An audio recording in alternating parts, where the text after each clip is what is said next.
Hello, welcome back to Planet Kelly. So today I am joined by an incredible human being. I'm very excited to be here and I hope that she is too. Everybody needs to give a warm welcome. This is Brenden Cook. Hey. So I'm going to start out with a few questions, kind of give her a little prep, and we're going to go over some things. And hopefully you have a great little episode. You get to know Brenden a little bit better. We're going to jump right in. For listeners meeting you for the first time, who is Brenden Cook? Okay, so when you first asked that, I thought immediately of that Alanis Morissette song that's like, I'm a bitch, I'm a love. You know that song? Yeah. Because it's all of those things. I'm a child, I'm a mother. Like, literally Yeah. everything she lists. I have all these multiple different, like, lives that I feel like I'm living all of the time where, like, okay, during the day, I'm mom mode constantly, just, like, 24/7. Then my husband gets home, and, like, now I'm a wife. And then I'm hanging out with my mom, like, oh, my God, now I feel like I'm a daughter again. Yeah. Like, she's taking care of me. And then I'm with my friends. Like, I'm just me when I'm 20, like Right, just a girl right. with my friends. So I feel like I have so many different lives that I'm living constantly that make up Brenden. But me on social media is also all of those things. I like to really hone in on like motherhood, parenting, my experience with it. I have a degree in early childhood education and a master's in school counseling. So now that I'm a stay-at-home mom, I'm like, I haven't used this 8 years of schooling that I spent so much time and effort and my mom spent so much money on. So like, what the hell am I supposed to do with all of this education that I have? And I'm using it. I'm like, I need other people to know this information. So I feel like that's a big part of my social media. And then just like sharing my life in a way that feels really real to me. I've always been that way since I was like little, just like my sister is very much a people pleaser and I'm very much not. You're like, you can do that part, and I'm like, not for me. okay, this pains me to watch you do things you don't want to do or like to do just to make other people happy. So I think I've always been very just like true to myself. And I've found a way to put that on social media. I think that's actually really nice because even though you aren't actively using the education that you went to school to get, you're still getting to share that information instead of like utilizing it in a way, like getting paid to utilize it at least. Yeah. So I think it's really nice that you're able to kind of educate everybody else on the things that you learn because it's like, if you don't share the knowledge, Yeah. What am I doing with it? Yeah. Yeah. You're like, it's just stuck in here. Yeah. And sometimes I feel like, am I even like qualified to share this information? You know, or I'll do something, and my sister, who just recently became a mom as well, she's like, oh, I was reading this parenting book and you already do those things. And I'm like, yes, I studied this for years. You're like, yeah, I had to read that book too. Yeah. And that's what, when people are like, what parenting books do you recommend? Like, what did you read? I'm like, a textbook. Like that's, Right. I read a lot of research and that's like what I use. But Nice. Yeah. It's nice that you implement that into your everyday life. Yes. Because I feel like a lot of people, well, specific degrees, it's hard to actually, like if you're an accountant, unless you do, like really, unless you're doing taxes, you're Which not you will not find me doing taxes. Right. Thank you, TurboTax. Yeah. But it's crazy because a lot of other people that use those things or don't use them, they went to school for them, they don't get to utilize them in their everyday life, and they don't share the knowledge that they learned, and they're like, well, it's a waste that I went to school. And it's like, no, you made it a waste because like you could share you could do something with it. Yeah. And Right. even after I chose my degree, I was like, did I choose the right thing? Like, I don't want to be a teacher for my whole life. I don't know what the education is like in Nebraska, but like in Oklahoma, we're what, 50th? I don't know, 49th maybe in education. Okay. Teachers pay, I mean, not livable. Yeah. Like I basically quit when I had my first daughter because I would be paying almost just as much to pay childcare as I would to go to work. So I'm like, why would I pay someone else to take care of her and then go to work? Like it just didn't make any sense. And so I was like, did I choose something wrong? Like I could be making so much more money. Like would I be having more fun doing something else? But now I feel like I was able to kind of come to terms with that doing social media and using that knowledge to be like, okay, that was for a purpose of some reason, even though I only used it for 4 years, like I'm still serving a purpose in my kids' lives and whatever, you know, people that I'm able to reach on social media somehow it makes an impact. Yeah, I like that. I have loved seeing, even though I have no kids of my own, I love seeing your social media posts because even though you have sprinkled in a lot about your education and like your knowledge and parenting, you share a lot about your own life. Right. And I love that because I feel like even as a mom, like I'm a stay-at-home mom, but like you aren't going to see my fucking kids. You know what I mean? You're like, you're not going to see what my kids are doing. You're going to see what I'm doing while I'm being a mom. And I feel like a lot of other creators don't feel like it's not worth sharing, but it feels mundane or they have to put their kids in it because that's what they're doing all day. Right. Yeah. And they're like, well, if I don't put my kids in it, then you're just going to see me walking around. And it's so, I really like that you focus your content on yourself. Yes. And I think that's like when I started, it was kind of like a creative outlet for me. And so I was like, I don't want it to be them. And anytime, even now, they're not anywhere on my social media. Right. But even now, if they like are aware that I'm filming, it makes me feel like icky for some reason. And I've tried to like frame it as like, I'm doing my job. Like, you know, same as if my husband has a work call, he's not like, oh, that's disgusting. He's like, this is important to our family. So I'm like, it's that, you know, kind of similar to that, but I also don't want them ever to think, oh, mom's, you know, values the camera more than me. Yeah. So I've tried to make it really like, mommy has to do this for work really quick, and then I can do, you know, X, Y, Z. But yeah, it is. I think when I started, I'm like, okay, I don't want to be like a mommy creator. I mean, there are things wrong with a lot of them. Yes. I'm not going to say there's not there's anything wrong. Yeah, there is. Yeah. Exploiting your children is disgusting. Yes. And I don't know, just protecting them is my utmost. And people recognize me going out, and I'm like, I would never want them to recognize my children first. Right. You know, it's just like that.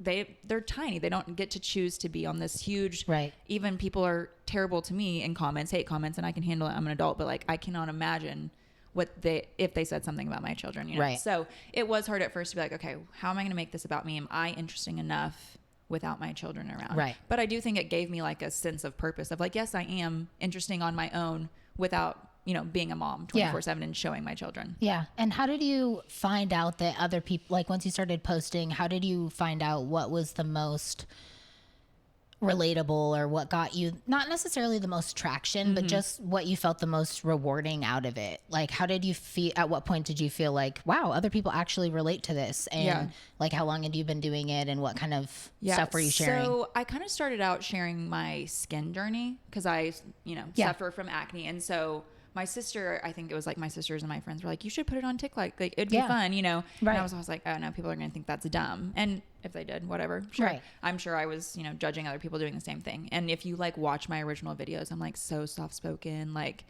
editing is horrible. Yeah. But do you still feel that way? About my editing? No, just editing in general. Sometimes it's fun, but then I'm like, if I'm editing, finding this boring, then the content's probably pretty boring. And like, should I even post this? There you go. Like, it's boring anyways. Yeah. Some editing I do like. Okay. Some not so much, but like even then I'm just like walking around my house, like no one wants to like, you know, it's like the Truman Show, no one wants to see that. Yes. So I think that's how I started out, and then I kind of transitioned to like, I need to just share more. I would say little tidbits, and people would be like, oh, that's so funny, like I love how real you are. And I'm like, okay, I need to show that side of myself a little bit more, because this is like how I am in real life. Right. I have even people say now to like people that know me, like, is that how she is in real life? I'm like, what do you mean? Like, like you think I'm putting a mask on? Like, I'm what do you pretending think? to be that way. So I think the most traction was when I started just like being authentically myself, like saying things that even if my grandma saw it, whatever, like, I wouldn't care. So I think when I just, no matter what the topic was, like motherhood, my skin, just like daily life, sharing my like true personality is when I feel like people really started to gain a following of some sort. Cool. I love that. And recently I feel like it has grown a little bit. I don't know why, if it's just the congratulations on 100K Thank you. On TikTok. Thank you. And you've been growing since then. Yeah. That's awesome. I feel like that was like my milestone of like, once I hit that, I've done pretty good. And I think it like kind of just goes up from there. Yeah. Kind of pat your own back for that. Yeah. That's awesome. Thank you. Let's go back to, what was Brenden like as a kid? What was your personality? What did you like to do? I know you said that your sister was the one that was more of a people pleaser. Yes. So I'm the youngest sister. My sister is 2 years older than me. Like we're 2 years and 26 days apart or something like that.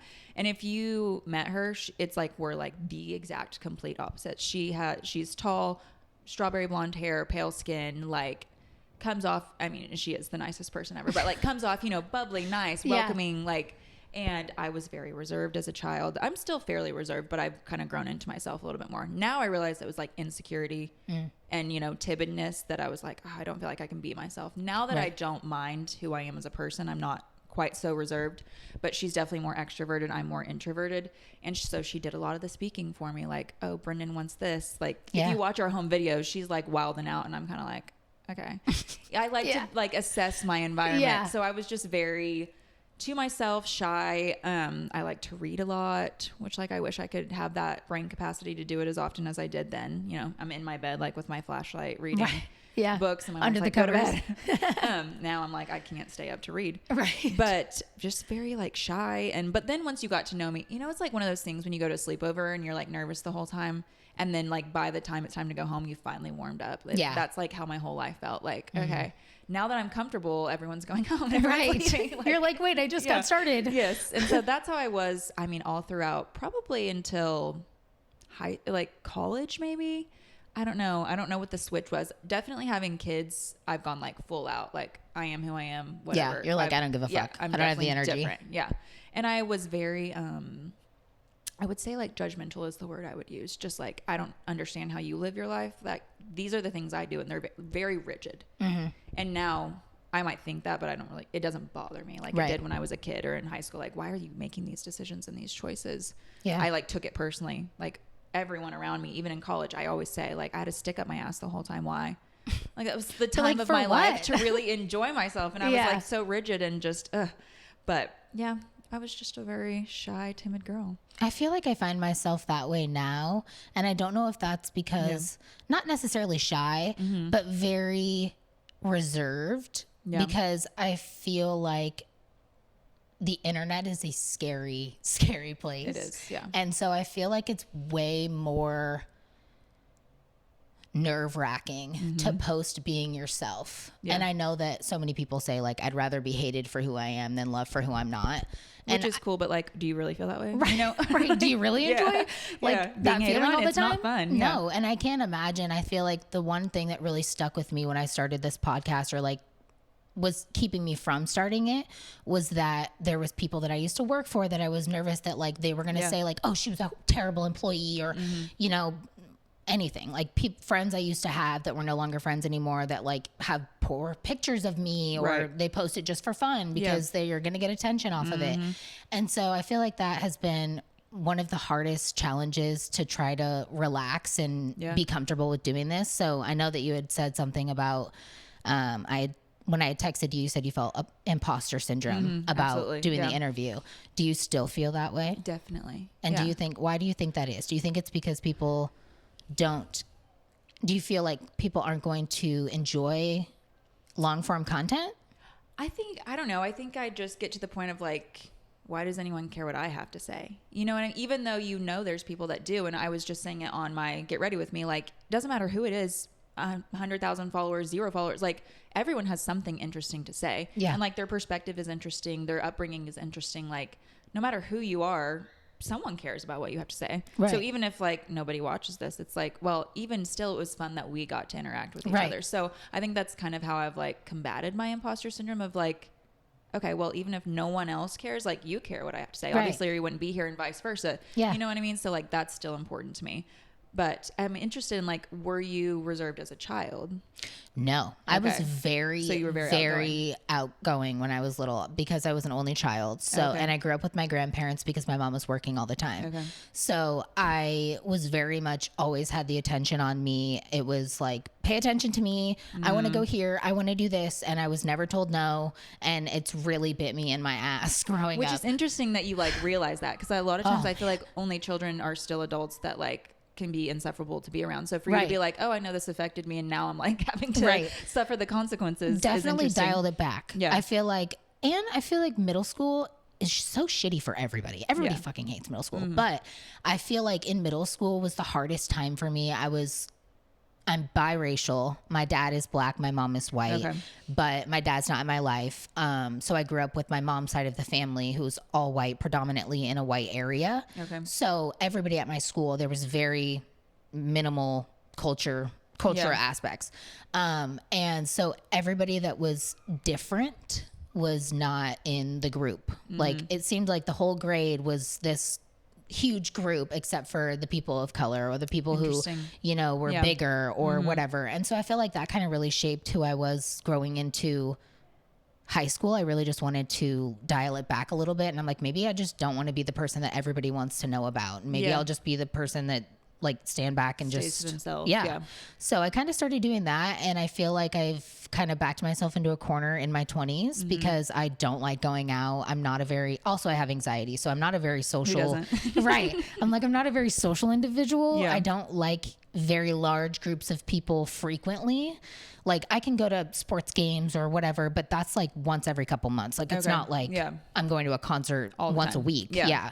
So I feel like I've kind of just tried my best to find my own niche or my own little corner and kind of just open up in that instead of worrying about everybody else. And I feel like that's been nice because when I found your content, it was very similar in that way. And I just think, first of all, I just have to tell you, you're fucking hilarious. I absolutely had to toot your horn on that one because I have always been funny. I will say that. She's like, you can bet. You can ask my sister, my mom. Do you think you got it from your mom, your dad?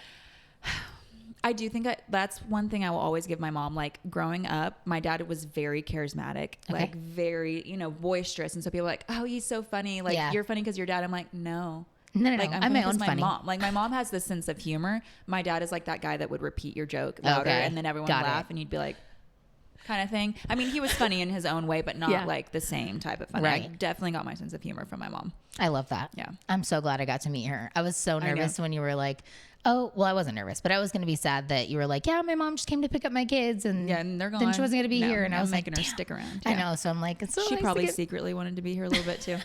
She's like, if you want to ask me a couple I'll questions. be on it. What do you need? She would be someone I've been telling her she needs to write a book and she wants to, or a podcast would even be good. She's lived like 100 lives in her lifetime. Would you ever be interested in doing a podcast of your own?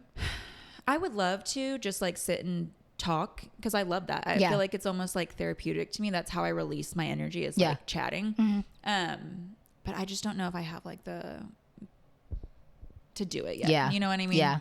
So, I feel like it definitely is something that you have to be like, oh yeah, okay, now's the time. You have to commit like all the equipment and all the questions and just like, it's a lot. I mean, I feel like people are like, oh, you just sit down and talk. And it's like, it's a lot more than that. Yeah. It really is. It is just sitting down and talking, and it's cool when it's just an audio episode. Like I can crank those out, no deal. But video component, adding in like all the different software and having to download certain things, and I'm like, I had one computer class in like middle school. Like I don't know how to do any of this shit. Like I know that I'm supposed to be younger and with the tech, but Maddie and I were saying the other day that I was like, I feel like I'm old. No. I don't even know how to use things. Like, how do I download this? Where did it go? Like, what? See, that was me this morning. I was like, I just downloaded it. Where is it at? Like, I'm not understanding. I think it's Apple users. Sorry, don't cancel me, Apple. But like, my husband uses a Microsoft computer for like work. Yeah. And he's like, well, if you want to make an Excel spreadsheet, like, and I'm like, what code are you talking about? I'm like, I'm not a software coder. Use this on my phone. Like, just put it in a notes app. That's what I do. And he's asked ChatGPT and it told me to do this. Yeah, exactly. But I'm very like type B in that way, where he's very type A. I'm like, I have a million different files. They're not in different like folders. They're just there. They exist. I don't know. I'll Google it and figure out where it is. I don't know. I guess I'll just ask, figure it out. I'll ask you to help me. And he's like, exactly. There you go. I don't have to know. One of us has to know. Exactly. That's it. Awesome. So I had another question written down here. You're very close with your mom. What is one thing that she taught you that has stayed with you throughout your life? One thing. Or a couple. It could be multiple. We got time. Yeah. I got my whole list. I think like the biggest thing is, I think I made a video about this even, is she has always just been like my sister and I's biggest fan. I've never, you know how some people have those moms that there's almost like a jealousy, competitive component. It's like, I'm watching Taylor Swift on TV and I'm like, oh, she's so fun. And my mom's like, you could do that if you wanted to. And I love that. Okay. And we're like, Miss America. She's like, you could win Miss America. I'm like, that's so delusional, but like, I love that. Thank you so much. Any play I tried out for, like any sport I played, she's like, you're the best one on the team. I'm like, okay, thank you. She's like, I have to gas you up. It's just, so when people are like, where's your confidence from? I'm like, my mom and my dad was the same way, but like my mom was a big, just like, I'm supporting you in whatever you're doing and I think that's taught me a lot about anything I know about motherhood and being a good mom. I learned from her, I feel like. And even things she didn't do that I wish she would have done different, I can say that to her and she's like, I agree with you. I wish I would have done this instead. And I think that's impacted my motherhood journey a lot of like, I don't have to do it perfectly at all times. And my children will still love me and want to have a relationship with me. And I think I've learned that through her, my dad, even my in-laws, like they are all very good at being like, we weren't perfect. We wish we would have done this.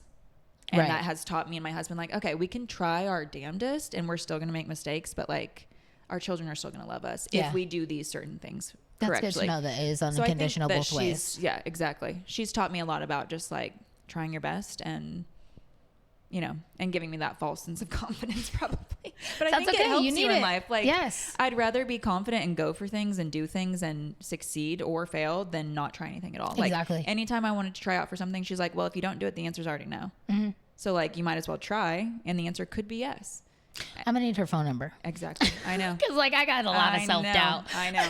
It helped. And even still, you're gonna like, you know, there's things that you would let yourself on, but I think that was the biggest thing. And I would say friendships. So like she has a very close knit group of really elementary to high school to college friends that like most of their husbands are dead or divorced or gone, and they still have each other. Yeah. And so I think that's taught me a big lesson of like, I love my husband to death and we're so close and he is my best friend, but also he can't be everything to me all the time. And what if one day he does up and die? Yeah. What am I going to do? Am I going to be by myself? So it's taught me to pour into my friendships and also like value what's important in friendships. What am I, you know, not going to make time for? What do I make time for? And she's done really well at both me and my sister teaching us that. That's awesome. Yeah. I love that. Growing up, what did you think your adult life would look like? Okay. So I think that I thought I was going to be married to like someone with blonde hair, like a surfer. Okay. Probably named like Bryce or something. I don't know why. I really want to mind. Okay, this is it.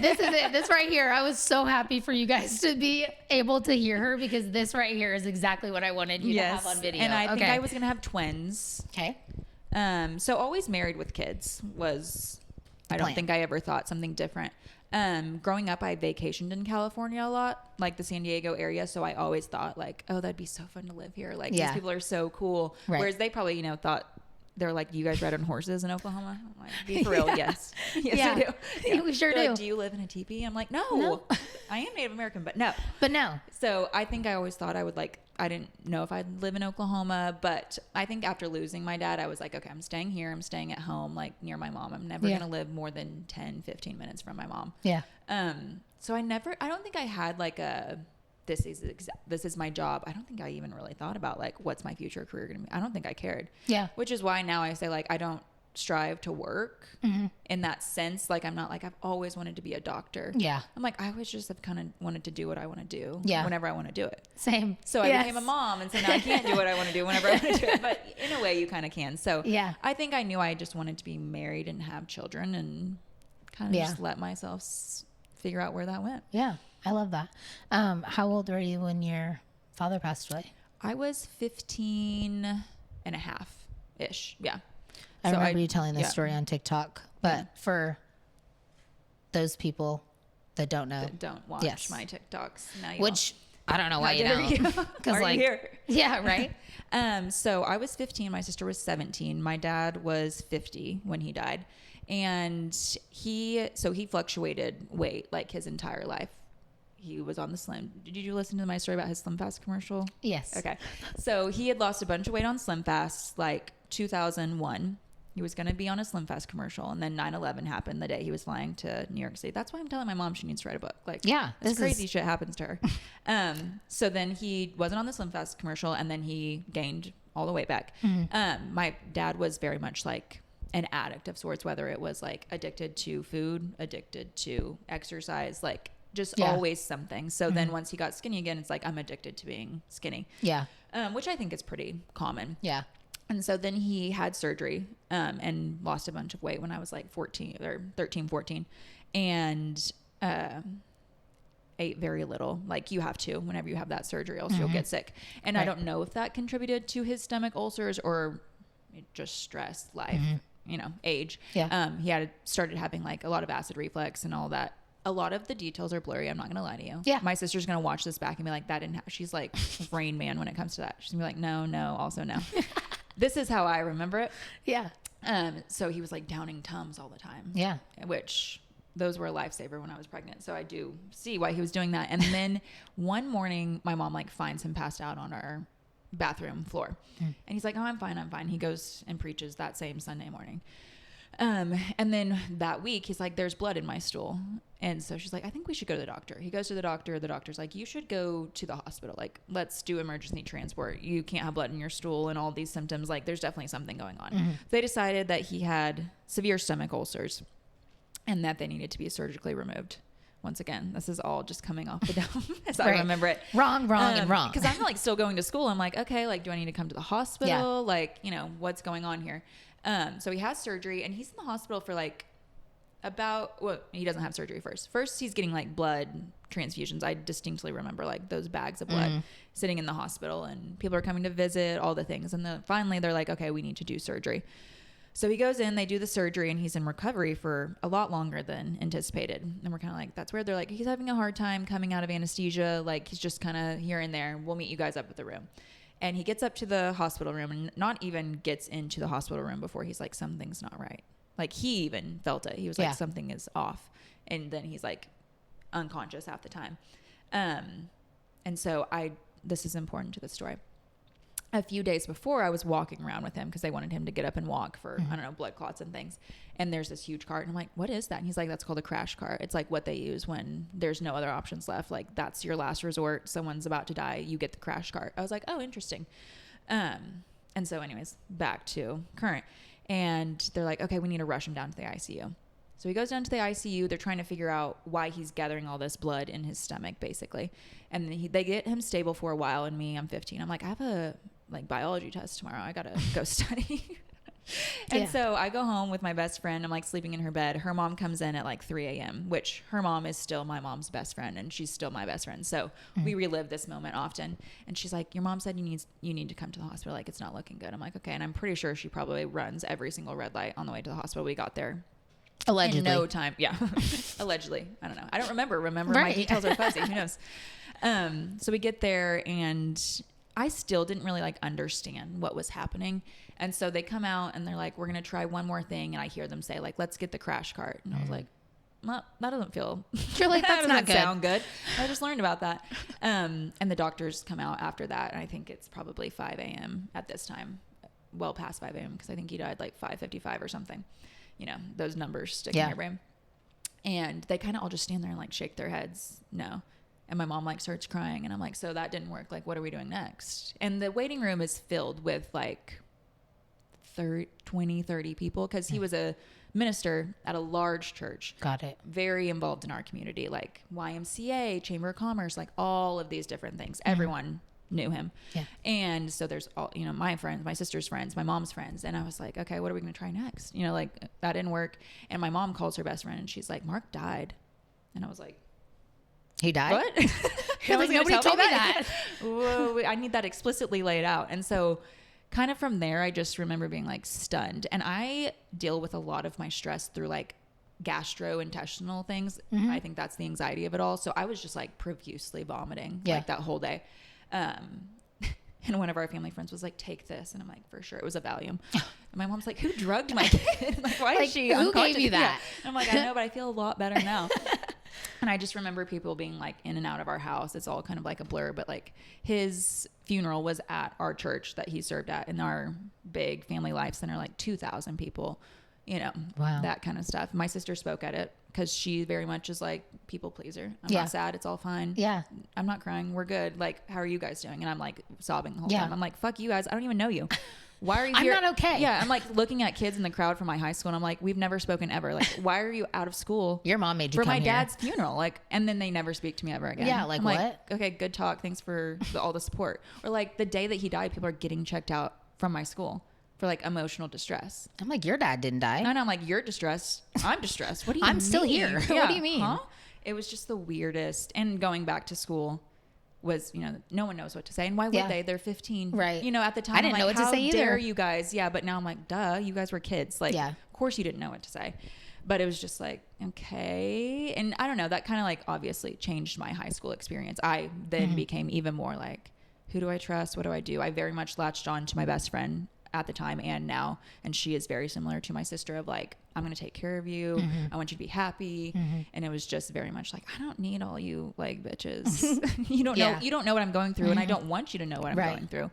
And I don't expect you to either, but this just doesn't feel like I want to be around you guys because my dad's dead and no one cares because world keeps spinning. Right. And that's just like the crazy thing about grief is your whole world just stopped and nothing's the same and you're sad all the time, but everyone's going to work, going to school. Like they were sad for you for that day that they got checked out of school. Sure.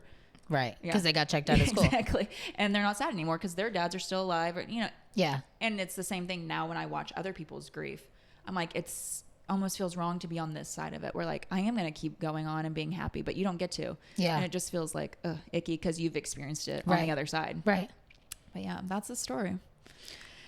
Wow. That's and so crazy. Very understandably, I don't like hospitals. Yes. Hate them. I remember you said that. Yeah.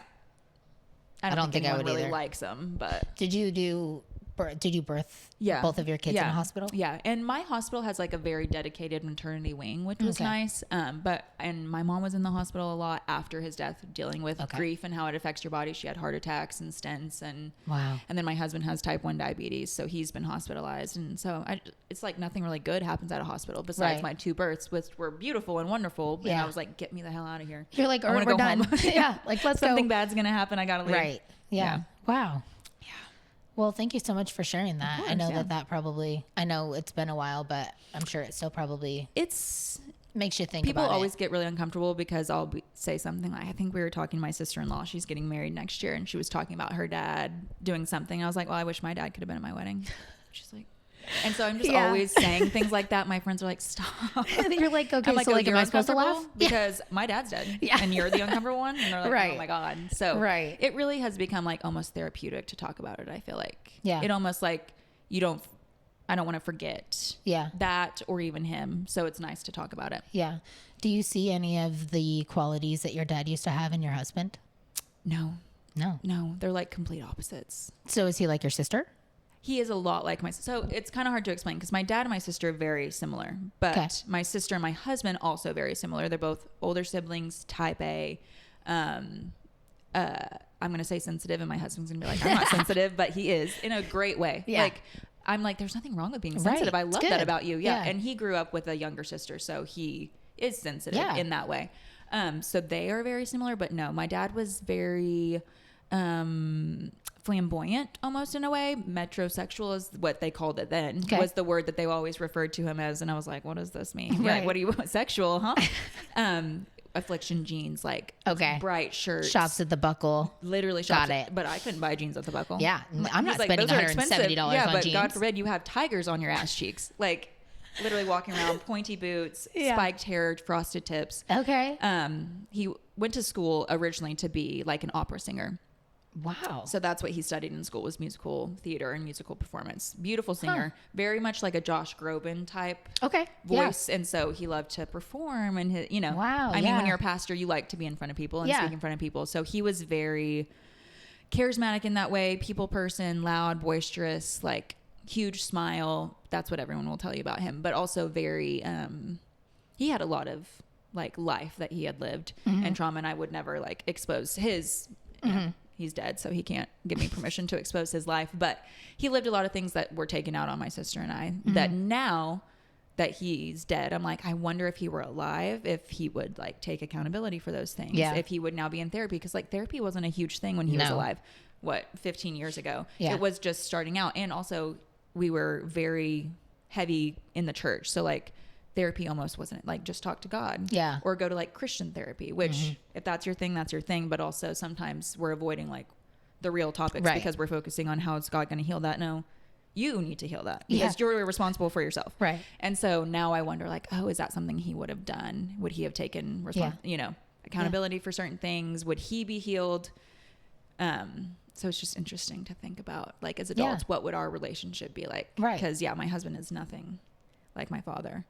And I always say I have daddy issues, but I don't think that's a bad thing. I think that's my dad's fault, not mine. Yeah. I mean, maybe you should have been here longer than 15 years. But I mean, I've been with my husband for 13 years now. So I'm like, I don't have that bad of daddy issues. Like we've been in a committed relationship for 13 years. About the same time though. Yeah. But I do love him like taking care of me and like, being that force. I don't know if that's how it translates into it or it's my younger sibling energy maybe. I don't know.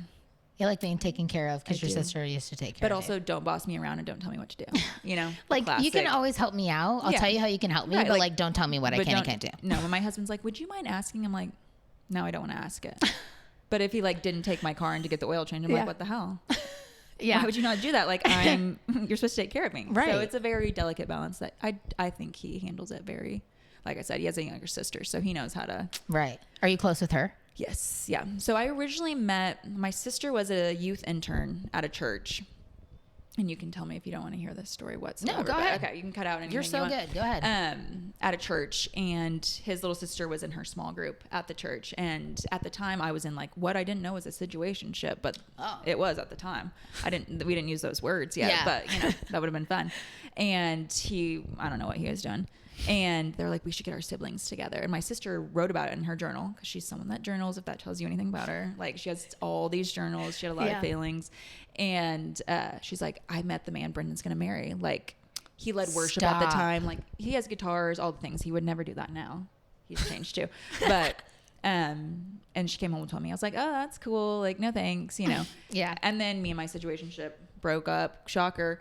And I'm like, I'll go to church and see what he's all about. And then the first time I saw him, I'm like, that is the most gorgeous, like, man I've ever seen, which he has, like, very good bone structure, just very much my type. Bryce, if you will. Okay. Surfer Bryce. He had like the long hair, okay. All the things. And so I was like, oh yeah. And from our first date, we were boyfriend, girlfriend, and just kind of, we've lived 13 years together. So we've been through a lot of, growing up together. But I think that has done us very well because now we just have this very like comfortable friendship, which I think is the most important part of being in a relationship with someone else is like, and so I've known his sister since she was 14, 15. And so we very much, and she loves having a sister because she's only had an older brother. Yeah. It's kind of fun. And all our families get together every holiday, That's so cool. It's nice. Do you guys like vacation together as family and in-law? This year we go to Florida every year with his family. And last year my mom came because I had my youngest. And so I was like, I need an extra set of hands. And so she was like, that's a lot of fun. So she's going to come this year again. And then hopefully next year, my sister and her husband and her, just add them on. Just keep on adding. Yeah, I love that. It's fun. That's fun. Yeah, we're very lucky. We're always like, we're very grateful because this is not the norm with a lot of people and in-laws. And so anytime you love your in-laws and they love you, it's definitely a blessing. No kidding. I'm very, very grateful for my in-laws. Maddie's parents are fucking incredible. I heard you talking about her dad. Oh my God. Yeah. He's about the greatest man alive. He fixes everything that needs to be fixed. He helps us with every issue that we have. He took off work to move us to Arizona last year or 2 years ago. Okay. Literally just took off work and he's like, yeah, I'll drive you down there. Took his truck, his trailer, packed it up, unpacked, drove us down there, stayed the night, went to the apartment. He had our entire apartment unpacked from the trailer, unpacked from the boxes in one day. Damn. I was like, oh, I just thought we were going to unpack after you left. And he's like, why? What are we going to do right now? And I'm like, okay. I was like, I guess we're unpacking right now. He's great. He's absolutely incredible. Do you ever think about people like that and you're like, what's it like to have a really good dad? Like that you still hang out with as an adult? Yeah, because I don't have a dad. Right. I mean, exactly. I do, but I don't. Right. I'm like, that must be a little life dead to me as yours is dead to you. Which is almost worse in a way because it's you're still here. You could if you wanted to. You could. Right. Yeah. And that's everybody. I look at them and I'm like, your dad's like my father-in-law. Yeah. Amazing dad. Yeah. And so I get to experience a lot of the benefit of that. But I'm like, what a life to just have both parents that are just insanely amazing. Right. Yeah. I definitely feel that way. And her mom is Joel is very much a yes man. He's just like, all right, let's do this. What's next? This needs to be done. Honey to-do list, all done by himself, never has to ask for help, nothing. And Maddie's mom is very much like me. We are very similar in a lot of ways. We follow the same content creators. We wear the same clothes. We shop at the same stores. We, there you go. Share all the links and the discount codes. We're following the same people. And it's great because I feel like she has been a mirror for me. That's nice. But 20, I won't age her, however many years older than me. Undisclosed amount. Yeah. And it's just been great. I feel like that's been so nice. I didn't have that. I was been married twice. My first marriage was absolutely awful. We won't even talk about it. Not worth. But my in-laws from my first marriage were terrible people, just racist, horrible individuals that I just did not really vibe with. So thank God that we're here now because Maddie's great and her family's great. But I love that. That's awesome because I know that we like to vacation. Well, it's nice when I get to go now because we're married. But even then, the last 5.5 years, it's been nice that I've been included on like all the vacations and like, this is what we're doing. Just comforted. Yeah. And it's nice that I know that I don't have a dad that I can call, but I know that she does. She has a dad that I can call. Someone else has a dad that I can call. Yes. So that's nice. You need. Yeah. Just one good dad. Right. We all just need one. And we can share. Yeah. We just need one at least for every 5. We even say like my father-in-law is also my sister, because my sister and her husband, both their dads are dead. Oh, wow. I know, they're screwed. So they're like, can we also use your father-in-law? You're like, I need a grandparent. Yes. They're like, what do we do? Yeah. Wow. Oh my gosh. Okay. Let me check here and see what we can dive into next. I know that you talked about going to school and you worked in a school. What did that career season teach you about yourself? So I taught first grade for 4 years. And I think I learned that I'm not like, it was really hard, and I don't want to like insult certain vibes of teachers, because every teacher has a different vibe. And mine was very much like, some of this stuff is so stupid. Like, why are we wasting our time? Half of these kids don't even have dinner tonight, or half of these kids are like their mom's not even here half the, those things. They don't care about 2 + 2. Like, it was just, I was a big relationship person. That's what I wanted to spend all my time doing, was like just sitting and talking to the kid, like enjoying each other. And I just didn't love like the rigidness of like, you must do this, you must meet these, which they should. They're learning, they're at school. So I did all of those things, but it was, I think that's why I kind of transitioned to school counseling, because I was like, that's the part I enjoy. Is like connecting with kids, building relationships, like on that deeper level. Becoming someone a trusted adult for them. And it was hard to do when you had 26 kids in your class and there's 7 and they don't know how to read and they don't know how to conflict resolution, and and half your time is being spent doing that. And I think in Oklahoma, at least, that's the biggest issue of like, there's not a lot of learning time, because a lot of it is solving behavior problems and doing this as they should. They're 7, they're figuring out life. So I think that just taught me a lot about like, okay, I care more about the building relationships aspect. That's what's important to me.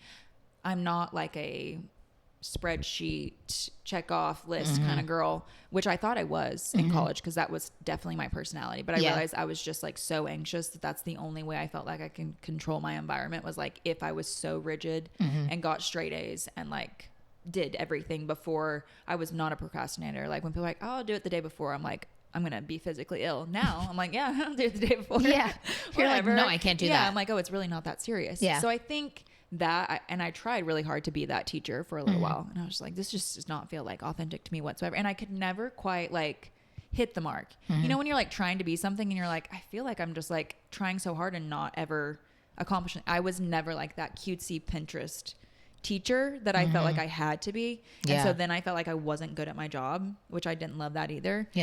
And so I think it just taught me like, okay, that's not the career for me.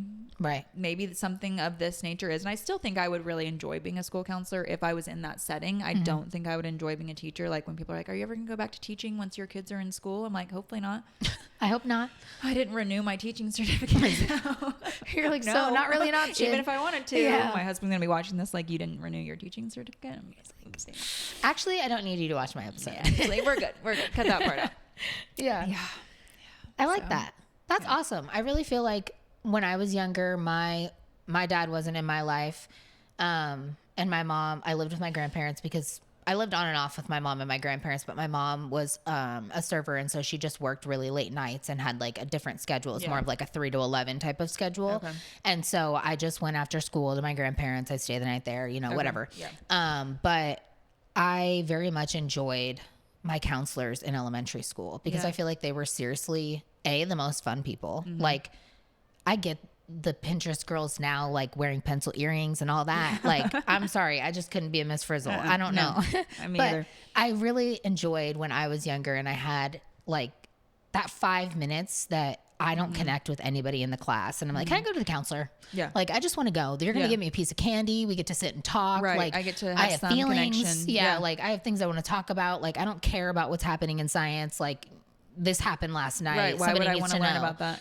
And I feel like it's just nice because you really give somebody an outlet. Like you really gave them an outlet to have another ear or a listener. Absolutely. And something like that. It's and nice. Something I learned in like school counseling and early childhood development is like whenever you just need one trusted adult. So like, even if you have a shit life and your ACE score, which is adverse childhood experiences, is high as high can be, one trusted adult is going to like change the trajectory of your life. So going and sitting with the counselor, that could change like a whole kid's rest of their life. Yeah. Even if they don't feel that way in elementary school, you know, you have one good school counselor in 5th grade and the rest of your life has changed. Yeah, it's just like, that's what I want to, and same can be said for teachers too. Yeah. One good teacher and that's all it takes.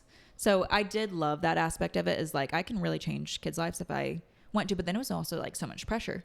Like, oh, I got to teach them how to read and change their lives and make sure they know addition. And like, they have dinner tonight. And exactly. And now the 2nd grade teachers coming down and say they don't know how to write, even though I tried, but like, they're also homeless, like, you know, that kind of thing. And so it was just, it felt like a lot of different components that I wanted to just hone in on one area. But then when it got to that point, I had my first baby and I was just like, I would rather be at home with her. Right at the sleepover. Yeah, exactly. Right at the end of the sleepover. Exactly. That's literally what I'm just when I'm getting warmed up. Gotta go. Yeah, gotta go. Guys. Sorry. Also, when you said your mom was a server, I thought you said surfer. Oh, yeah. I was like, you know, wow, okay. Bryce. Her and Bryce. They could really be together, you know? That's crazy. Speaking of being a stay-at-home mom, now that you're not being in the school education system, how has becoming a mom changed the way that you see your mom? I think I've been able to give her a lot of grace, and it's like, it really does. Becoming a mom changes your perspective on everything.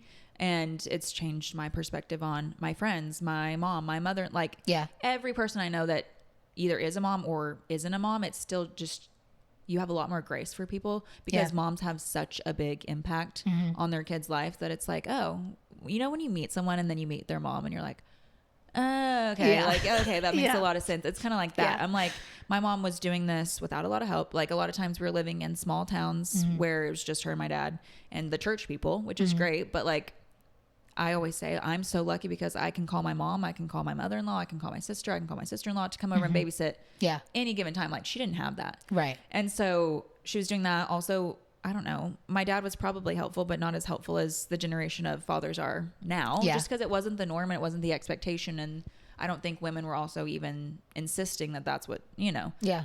Now it's like, you will do that because you're their dad. I love that. Like, no shit. But I don't think that was such the case then. So now I'm like, you were doing so much and we were just 2 years apart. Yeah. Like, and I don't remember a lot of the bad things, negative things my mom did because it's also clouded by the good. So back to that situation. But I think it's just given me a lot of grace and understanding for her and every woman that I know, basically, and man, I guess. Yeah. Because I know moms just have such a big impact. Yeah. And I know you said about, on a recent TikTok, and you did say like, I left my kids at home with their dad and they're perfectly fine because he is their parent and he's more than capable of taking care of them. Absolutely. And I just really enjoy that rich,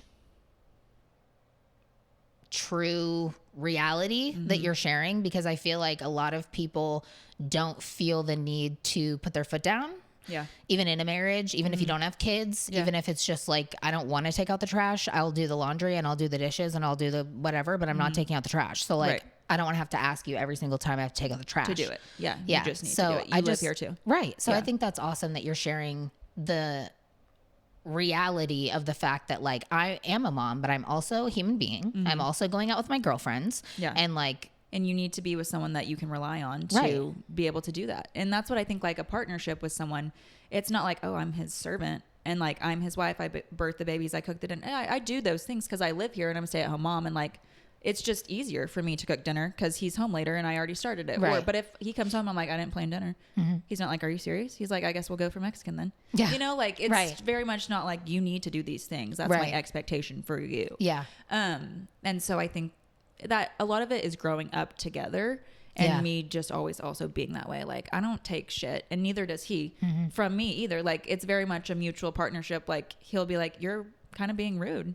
Like you're having an attitude. Why? And I'm like, I'm not. He's like, you are. Like, what's the deal? Like, why are you acting this way? And it gets us to so I think it comes from us both being just like, we're each other's best friends and we also live together. Yeah. And we have 2 kids together, daughters, even more importantly, that need to see this is the expectation for men that you are around or anyone that you live with. But like, you're not taking shit from men and they're not using weaponized incompetence or whatever the term is it for these days. Cause I remember my dad being like, well, I just don't dust as well as you. And my mom's like, right. I'm like, bullshit. Learn how to do it. She learned it somewhere. Like you both have hands, figure it out. Right. That kind of thing. And so I think we've both fallen into roles of like, I'd rather do this cause I like the way I do it and I can get it done faster. Yeah. And he does that. But if I'm not here, he picks up the slack and vice versa, which is nice. And it just never had to be like, let me teach you how to do this. Yeah. And I don't know if that's because like he's an older sibling or he just has a little bit more initiative. Someone was like, can you send me a link to this? Like, how'd you get him to do this? I'm like, I didn't. He's a grown man. Like what? Like, I'm not his mommy. Yeah, no. Yeah. I'm your mommy now. Yeah. But you do love his mom. I do. So there you go. That's also why when you meet their mom. And that just shows you how influential your parents really can be. Yeah. That's awesome. What are some characters? I was going to ask you what made you fall in love with Chandler, but I know that you guys fell in love very young. So I feel like it's kind of just puppy love and, like you just continued, you chose every day to continue that. What has there been hardships or obstacles, not necessarily in your marriage, but just in your guys' lives, like as one wants to discover something or go down a certain path? Like you said, he's in, I don't know if I'm supposed to say that. Okay. That he's in flight school. So how did you guys like make that decision? Did you ever feel like, oh my gosh, that's going to cost us so much money, we don't have money for that? Or like, you know what I mean? Like, how do you really decide? Yeah. I think it did help us growing up together because like I said, we've just grown into best friends. And if my best friend was like, I think I'm going to try this new adventure, I'd be like, go for it. That's amazing. Like, absolutely. Now, if he was like, I want to become an MMA fighter, I'd be like, let's like evaluate that for a second. Like, what do you mean? But I would still be like, if that's something you're truly passionate about, go for it. Like, even starting my social media, never once has he ever made me feel like, oh, get ready with me for, mocked me, made me feel stupid. He's always been like, I wish I could just delete my social media. And I'm like, go for it, do it. And he's like, well, I need to like your videos. And like, I swear to God, if you're my friend and you don't like my video, he knows. He's scrolling. Like, I'll be like, so-and-so reached out to me and he's like, that's weird because she hasn't liked your videos in 3 months. And I'm like, oh, and he's like, good to know. I mean, I will look on the couch and he's checking all the comments to see who comment, like very committed. And he's like, go film a video, like, do. So I think it's been years and years of wanting to do new things, wanting to try new things. And it's just like, I don't know if it's him leading the way or me. I feel like it's him and maybe he feels like it's me and that's why it works. Is like, he's always supported me doing whatever I want to do. And I've never felt like he tells me what to do ever, not what to wear, I mean, I think he probably hopes I'd wear it less, honestly.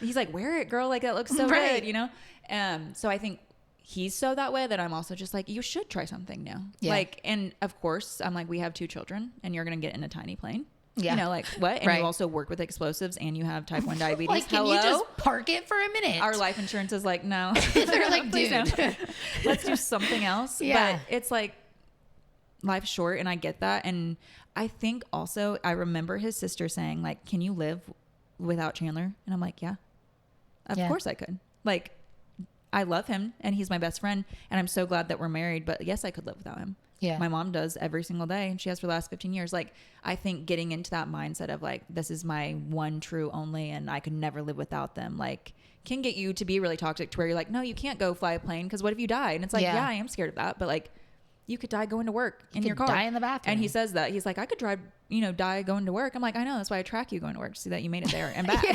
That's why we have like 360. I'm anxious about that as well. But it's just like, that's life. And he's always supported me, never made money an issue. Like, it's something you figure out. We'll figure it out. And we always do. And I think that mindset has helped us is like, if you just say like, let's do it, let's go for it, we'll figure it out. And that is your mindset. You will figure it out. Like, you find a way to make it work. Right. Like, even becoming a stay-at-home mom, I was crying every day going to work and I came home and I was like, I cannot work anymore. I'm going to see my contract through, obviously, through the end of the year. But like, I want to be a stay-at-home mom. He's like, okay, quit. I was going to ask you. That was one of our questions. He's like, we'll figure it out. Like, if you can't go and be miserable every single day, like, we will figure it out. And we did. Yeah. Like, that's just, we found a way to figure it out. Right. I think that's really cool that you guys have like grown up together to see all different stages of lives, all different opportunities that you guys have chosen to take or not to take. Yeah. I think that's really cool that you have somebody that you've been able to experience that with so early on in life. Most people don't do that until they're in their 20s or 30s or whatever when you get married. Right. And then now we're living our life together, but you didn't know the first 30 years. Right. And I got to explain it all to you. Right. And and I say that's just a lot of luck. Yeah. Like anytime people are like, oh, you're so, I'm like, we are lucky that like we found each other at 17 and we stayed together. Yeah. Like, and he wasn't like I mean, of course he was a stupid high school boy because they all are, like, boys are stupid. Yeah. But I'm lucky enough that he wasn't like so stupid that we went on, you know, it's just a lot of it is hard work, but a lot of it's luck too. Yeah. Like my sister found her husband in college. My sister-in-law found it after college. Like it just, you know, that's just the way it goes. I love that. Okay. Being a stay-at-home mom, let's talk about it for a minute. So you did say that you just decided that it was something you decided you want to do. So you decided to figure it out. What is something that people completely misunderstand about stay-at-home moms?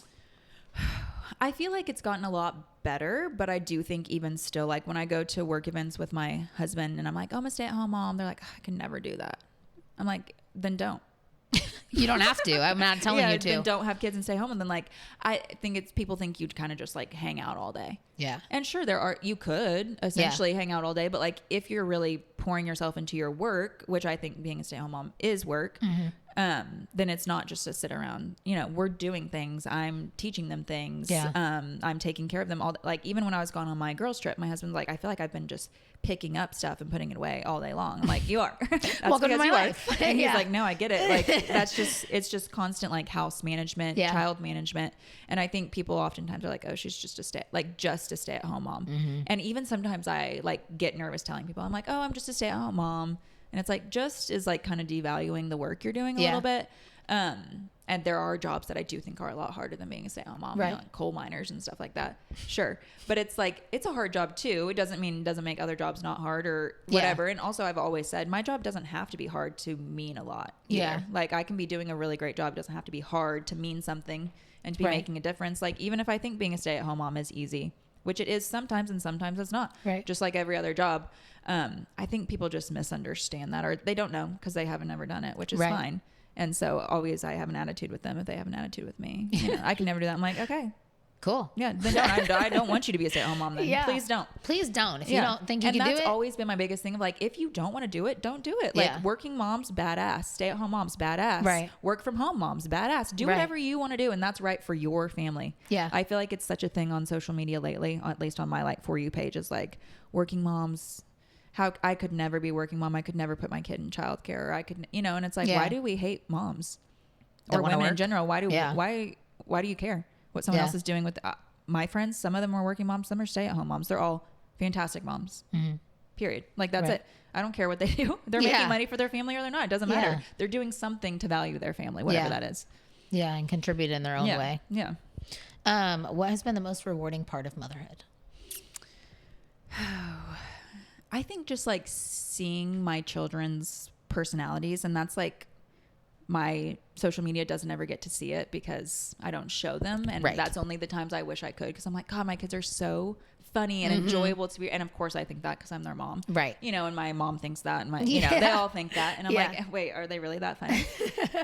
So I think it's just so fun to watch them like become actual human beings. Yeah. Like my oldest she's almost 4.5 and she's becoming a real kid. She's not like a toddler anymore. Or even seeing the personality of my 1-year-old. It's like, oh my God, I created these human beings and like, they're so fun and enjoyable and great. Yeah. And like my mother-in-law is really good about this. Like anytime someone compliments them, she's like, and I know that has a lot to do with you. Or she's like, I know you put a lot of work into that. And so it's really nice to be like, okay, like the work I'm doing is paying off. Like they are becoming these really fantastic human beings. And it's just so rewarding to like, a lot of times being a good parent is hard. Right. Because it takes a lot of like, I don't know, uncomfortableness to like hold strong on boundaries or to, you know, make them do certain things. But both my husband and I are very much on the same page when it comes to parenting. So it's nice to just be like, okay, all that is paying off. And not only is it paying off, like it's nice to hear other people compliment you for the work that you've done. Like, yes, I know my kids are cool, but like, thank you for appreciating that I was the one that raised those kids. You know what I mean? It's nice. And so I try and also like return that to other parents that I see. Cause I'm like, I love being told like, oh, you're a really good mom. I can see that you did this, this, and this. Like, it's so nice I'm like, I need to start saying that to other people more often. What's something that I could say? I see this people all the time. I see moms all the time that have 4 kids, 5 kids, 2 kids, 1 kid, whatever. Yeah. And what's a good way to tell them like you're doing a great job without being like weird or creepy or like, you know what I mean? Yeah. I don't think it's weird or creepy. Anytime I've been like out in public and like a random old lady is like, you're doing an amazing job, I'm like, thank you so much for even noticing. Okay. So just that. You could just say, I noticed you're doing a fantastic job. Or even just complimenting their kids. You could make it up.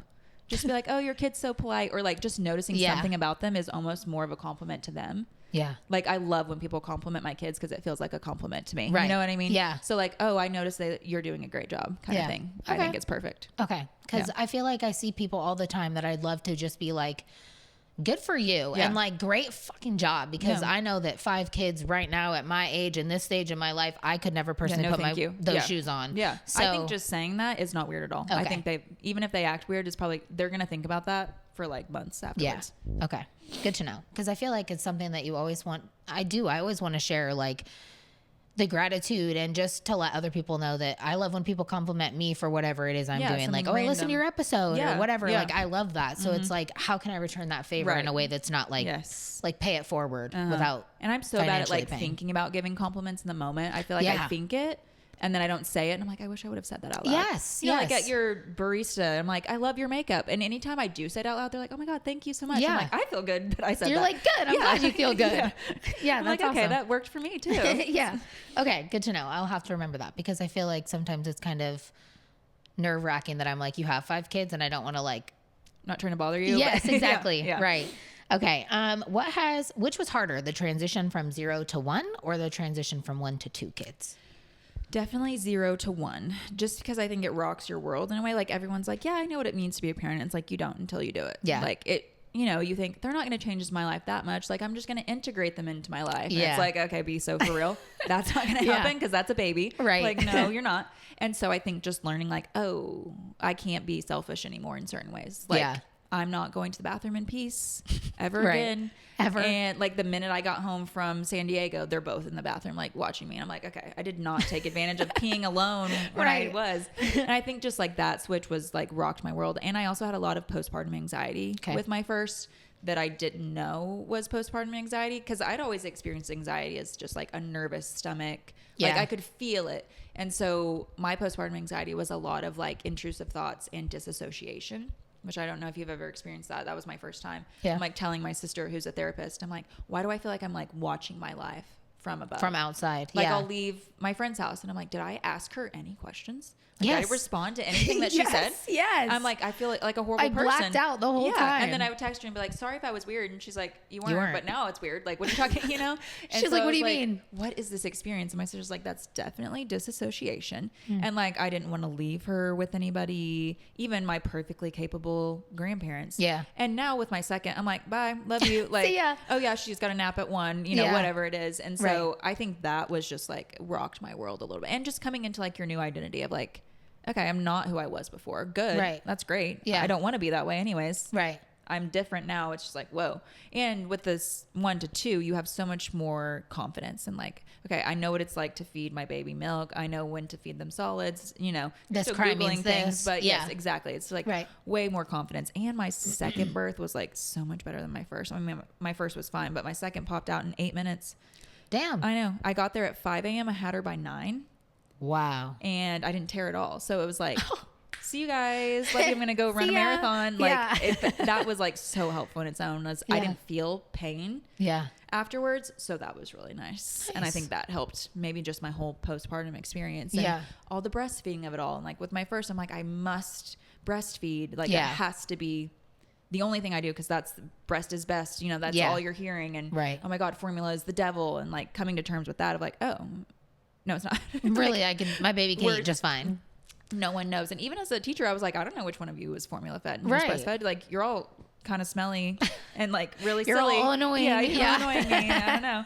And so with my second, it was nice to be like, oh, I'm just going to start out formula feeding. And I pumped for a little bit. I don't have to breastfeed for her to love me. Right. Like, she still like would crawl back into my body if she could, connected to me. And she never once breastfed a day in her life. Yeah. You know, so it's like knowing all those things as a second time mom has been really helpful. Nice. I know that you said something about just discovering your own identity once it just changes as becoming a mom. How have you found yourself as Brenden, not as, your mom's daughter or Chandler's wife or your daughter's mom? How have you found your identity as you? I think that starting social media has helped that a lot, because that's like the only area of my life where I'm not someone to something. Like, I am just Brenden. Yeah. Like, no one else that follows me on social media has any, unless they know me before, has a connection to any of these other people. Yeah. Like, they don't know my kids. They don't know my mom. They don't know my husband. Right. Like, they just know me and whatever I've presented to them. Right. So it feels like, okay, that, and what I show online is me. Like, I don't feel like I have to filter myself for anybody. You know, I don't, for my kid, I do filter myself in front of my kids occasionally, certain things. And in front of my mom, like those different things, I kind of shape shift a little bit, not a ton, but like online, I can just be like me and Brenden, and that's all you know of me. You don't know my kids. You don't know so I think starting social media has been really good for just like coming into myself. How have friendships changed in your life since starting social media, like on or off the internet? Like, I know that you are close with some people who do content creation as well. How have the different friendships kind of evolved for you after just knowing what you know as a mom and just being who you are and knowing like, hey, I've grown and I don't want these kind of people in my life? How has that changed with like adapting to new friendships and, you know, kind of deciphering who is somebody that you would like to explore and allow them into this life? Yeah. I think I've always been really exclusive about friendships.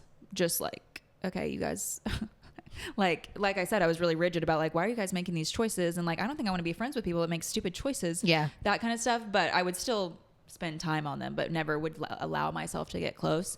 And I actually watched, I think it was a TikTok that talked about people that have really close relationships with their parents and their significant other don't find the need to have like really deep, like tons of deep fulfilling friendships. Cause I always thought like, I only have a couple of, you know, really close friendships. Like, what's wrong with me? I don't have this huge group of girlfriends. Like, even like my big friend group from college, they served a purpose at the time. They were great. It was fun. They all hang out now. I don't really ever see them. And for a while I was like, okay, what's wrong with me? Like, why don't they want to hang out with me? And maybe there is something, that's fine, but it doesn't really matter now because I'm an adult. And so I think starting social media, I've been like, okay, it kind of helps you vet like, okay, who's down to support me no matter what I do, or who's like kind of judging me. And luckily I didn't feel like people like went away when I started social media, because I kind of was already an adult with these friendships. And they all kind of just jumped on the bus too. Like, they're either watching, and I'm not one of those people that's like, you have to like my husband.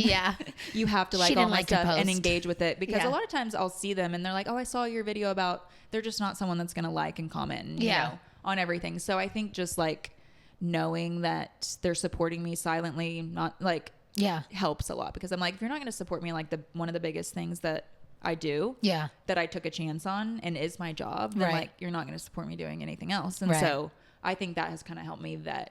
And I haven't had people be like, let's meet up, because now you're like on social media, you know, I'm like, I'm not. You're like, you didn't like me 10 years ago. All of a sudden you're commenting on my video, but okay, sure.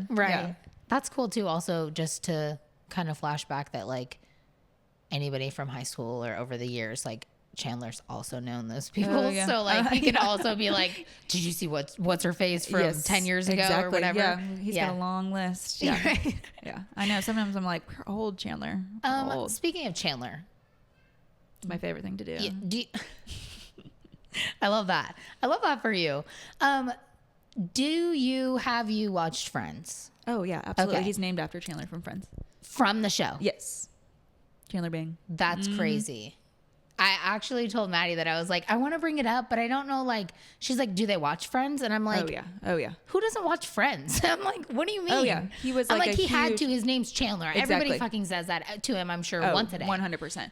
And I love the name Chandler, by the way. I'm like, that's a good choice. Good choice. And that's where my oldest daughter's name kind of stemmed from. But yeah, he's named after Chandler Bing, and we watched it a lot. High school, college, even still at nighttime, like when we finish our Netflix show and I'm not ready to go to bed yet, I'll just turn on Friends, because I'm like, I've watched every episode. Comfort show. I was allowed to watch Friends growing up, but like not Rugrats. Because they thought Angelica was a brat, which has fair. Like shaped my personality now, because I'm like, I developed a sense of humor watching that show a little bit, but like I'm not a brat like Angelica. What's that one show? Isn't that like Caillou that's really whiny, so parents don't let their kids? Because they're all whiny and they're like, you can't watch that. I'm like, you got to think about that kind of stuff. Like we watch Bluey, and sometimes Muffin is like a little crazy. I love Bluey. I'm like, that's just her. Like, we just got to embrace them. You know, right, that's her that's personality. who she is. Let her be Muffin. Right. She's not Bingo. Yeah, she's Muffin. Exactly. She's not first child Bluey. She's Muffin. Exactly. Yes. I love that. But yeah, he's named after Friends. I'm named after Brendan Fraser. A lot of times people think we are a gay couple. Like when we, our wedding venue, they're like, this is our first gay couple. We're so excited. And I was like, I hate to tell you, but we are in fact heterosexual. And they were like, oh. So sorry to let you down. Because we both, my name's not as much unisex as his, but mine's definitely more masculine. So, but people always just assume we're a gay couple. Yeah. Well, I love that for you. Yeah, like when they got the wedding invitation in the mail, my father-in-law's friends are like, I didn't know your son. He's like, he's not gay. That's his wife. Yeah, and they're like, oh. They're like, oh, okay. Yeah, okay. Sounds good. My mom's like, sorry for that one. Yeah. That's okay. I love it. Yeah, I like Brenden now. I used to not like it because they're like, are you sure that's your name? I'm like, yes. What do you mean? Sorry, I'm not putting in someone else's lunch number. This is my this is my name. Yeah, like I'm not making Brenden cook. Yeah, and there's not a lot of other Brendens. I think I've met one other girl Brenden. And I'm like, And someone at the coffee line was like, is it 2 I's? I was like, Brindin. That's kind of crazy. Wow. Yeah. I always get A-N or O-N, Brendon, but yeah, I kind of like it now. I like it. Yeah. And I love that he's named after Chandler Bing. I just thought it was a silly coincidence. No, you'll have to ask him. He'll tell you. We're talking about that tonight. Oh, yeah. He's going to have to. I would literally told Maddie, I was like, I want to go there. Like, when we go to dinner, I wanted to be like, could you be? You know, I was like, I don't know the line. I don't know what to say. And that's when she was like, do they even watch Friends? And I'm like, she's in her 30s. She has to watch Friends. Okay. Friends, everybody's seen Friends. Yes. High schoolers now watch Friends. And that's the real question of, do you think that Ross was justified or do you think they were on a break? Oh, shit. I think, oh, shit. I don't know. I think it's both. I think it's both. I think they were on a break, but he shouldn't have done that shit. Facts. Like, but the girl from the copy place wasn't even that cute. No. Okay? No, he just wanted to be Rachel loved. Cute? Yeah. Come on. Yeah. But also, he technically didn't cheat on her because they were broken up. They were on a break. Unless she explicitly said, we're on a break, but you're not allowed to do other things. Right. Yeah. Yeah. Which maybe she didn't. We just didn't see it, but I don't know. Maybe. But Ross is kind of crazy. Like, as a character, he's kind of unlikable.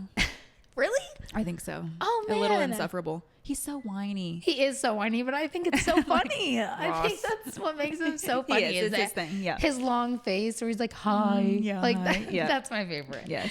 Okay. Well, enough about Friends. Let's get back to it. So I got a couple. We'll do like a little rapid fire. Great. You can answer rapid fire or feel free to elaborate or tell a story on any of these. They're not like anything crazy. I feel like I'm kind of long-winded, so. Okay. Which I love. I got that from my dad, I think. You don't know. You haven't. Yeah, you weren't able to ask him. Exactly. All right. Coffee or tea? Coffee. And what's your coffee recipe at home? Brown sugar shaken espresso. Okay. So iced with little brown sugar creamer, little actual brown sugar. Yeah. Here's the thing. When people are like, oh, I love my coffee maker. It's so much better. I'll never go back to a coffee shop. I'm like, you're fucking lying. You're lying. That you don't like a $7 coffee. You don't have the experience of getting a $7 coffee. Like, it's a luxury experience. It is. Sure, you like your pull at home, but when you go to a Four Seasons, like, let's be for real. Gonna taste it's better. Different. Yeah. And so I'm like, I love my at-home coffee because I have to. I'm not going to go out and spend $8 every day. Not every day, maybe 5 days a week. Right. But I still like Summer Moon or even Starbucks brown sugar shaken espresso. That's my go-to. Good to know. Are you an early bird or night owl? Night owl. Night owl. What do you like to do at night? I know that you do your little show with your red light mask. I like to do that. My husband's also a night owl, so that bodes well for both of us. Like, we typically head to bed around 11:30. Wow. Which, crazy. Right. But I wasn't that way in college, though, when they're like, we're just getting started and it's 2 a.m. I'm like, I'm going to bed. Yeah, no, I'm tired now. And also, I've been drinking for the last 4 hours. Right. So, like, y'all aren't tired. They were all doing drugs. There you go. You're like, yeah, so that's how you rally. I just realized that, like, recently. I was like, and they're all, like, staying up late. And my husband's like, they were, like, doing on drugs to stay up late. Oh. Yeah. He's like, so that's why I couldn't hang. Right. You were like, it wasn't just me. Yeah, we were doing drugs. Yeah. Yeah, so night owl. Okay. I love that. And you guys like to just do, what's your favorite little sweet treat at night? Candy. What's your fave go-to? It changes. Always sour candy, though. Yeah. Typically always. I know. I had to go buy those piggy tail things. Those are good. Those are pretty good. Those are really good. I haven't found the pig heads yet. They're not picking up on here. You can't hear them yelling. It's cool. I haven't the pigtails. They're kind of sour. Do you like sour candy? I love sour candy. Okay, then you would like them. They're I pretty like sour. them. And Target might have them. Okay, I'll have to look when I'm there. Yeah. I didn't see the heads. I only saw the tails. Okay. I don't think I have any. I always have a candy stash in my pantry. Oh, and I tried those caterpillar ones. Yeah, did you like those? Those were good. I just bought some clouds. You guys will have to try. I haven't opened a bag clouds? Yet. Mm-hmm. What's that? I don't know. They're like the rage. They're little gummy clouds. Oh, okay. So my oldest tried them, and we'll see. All right. I don't know. I was kind of jealous when you and your mom got to do a little taste test, and I was like, so Brenden just posted this, and she had 10 things of candy. We need to go buy all 10 bags of candy. Seriously. And then we did. We went to... We had to go somewhere. I think we went to World Market to go find another one. I found it on TikTok. I'm jealous of that. World Market has the best candy. Oh, you don't have one here? We have one like 45 minutes away. Man. In Oklahoma. Oklahoma. Did you like coming to my house with the two, like the Christian Nationalist Church and like the Amish Church? You're like right in between. Welcome to the Bible Belt. I'm the buckle. You're like, I'm right here, right in front and center. Yep. Oh. It's good though. I like your neighborhood. It's very nice. It is nice. It's quiet. I love the greenery. It's very beautiful. Yes, very established. Green. Yeah. That was It's pretty. a big thing when moving. Okay. Target or Amazon? I actually like shopping in person. Okay. I like to see it. I like to feel it. I like to see something new. So Target probably. Okay. I like that. Current or past TV obsession besides Friends? I don't have a current one. Okay. Past. I really loved Grey's Anatomy. Okay. Duh. That's what we watched with my first daughter. I'd watched it in college, and then we rewatched it. So that was like my postpartum show. Game of Thrones, I feel like was an obsession. I've never seen it. Really? Okay. Yeah. Do you like, I don't know, just like the worst things you can possibly imagine to watch? Maybe. That's what my mom's like, should I watch it? I'm like, do you like people being murdered and sex? And she's like, not really. I'm like, then no, it's probably not for you to watch it. Not that those are my favorite things, but like it's definitely main themes. Yeah. That I think any show I've watched, like, Breaking Bad. Okay. I haven't seen that either. I think I like think of them as moments in my life. Okay. Like my husband and I watched Breaking Bad at the same time. It was like a snowstorm, so I was like watching it with my sister and my mom, like at home, you know, that kind of stuff. Game of Thrones. Back a season. We were like childless. We're like making dinner, watching Game of Thrones. Had nothing else to do. So I think I throw back to different seasons of shows. You correlate them with different times of your life. Yeah, but it has to be like a really good show for me to lock in. Are you do you like The Office? Do you like? I was never an Office Brooklyn girl. Nine-Nine. No, but just like, I feel like maybe that's my sense of humor. I don't know. Yeah, is it? Have you watched it? I didn't like The Office personally. Maddie loves The Office. It's her favorite fucking show. Okay. I couldn't stand. I've never watched it all the way through because I cannot stand to watch it. It's just not funny for me. Right. But that's what have you watched Abbott Elementary? I've watched a little bit of it. Okay. Yes. Do you like that? Yeah, some parts of it. Okay, I think it's pretty funny. I feel like that is good. I have a hard time watching comedy. Okay, as much as you're like drama. Nobody's funnier than me. Right. So I'm just like it's not like you feel the joke coming. You know what I mean? So I'm like, oh man, I don't laugh out loud either. Yeah. Really? Yeah, it's the weirdest thing. Do you I don't type LOL? Emote. Oh, I say LOL out loud. Like, oh, LOL. Yesterday, I didn't laugh at something my daughter said, and she was like, laugh, and so I was like, ha ha ha, and she was like, you've never laughed at me in my whole life, and I was like, what? You're like, wow, really came for me there. Oh shit, okay. And my mom was like, well, she really just giggles or like snickers. And I was like, yeah, like if I'm laughing, there's really no sound coming out, or it's like a little chuckle. Right. Okay. So, it's one of the silent ones. Yeah. You're so laughing I don't think so I've hard you can't even hear watched anything. a show or a movie where I've like laughed out loud, you know? Wow. TikTok will make me laugh out loud. Okay. Like, you know, at midnight when you're scrolling and you're like getting into, and you're like, I love that.